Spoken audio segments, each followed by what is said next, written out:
Nakaagi na ba ka dire? Comment daw bi kung asa ni. Share daw imuhang best picture sa comment section. Kitagaan na tog free load ang best capture. Usa ni sa lugar na gusto nako tambayan. Kay presko, bugnaw, ug peaceful ang palibot. Makarelax jud ang imong hunahuna. Indot po ni diri mag-date-date sa imuhang hinigugma.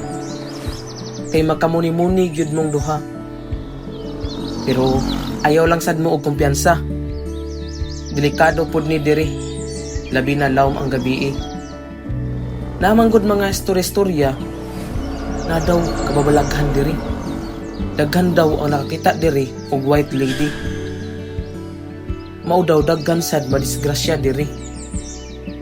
Ambot tinuod ba kani? Ang storya manggod ani naay usa ka nurse gi-rape o gipatay diri. Mao daw to ang white lady nga mangatang sa mga moagi. Wala daw nahatagan og hustisya kay wala pa nailhan ug nadakpan ang nagpatay niya. Mao nga ako, kung laom na gani ang gabi dili jud ko moagi diri. Maayo man nang maglikay kaysa mayayay. Di ba mga idol? Share daw ninyo unsa inyong mga experience or memories diri para makahibaw pod mi. Amping kanunay sa inyong mga biyahe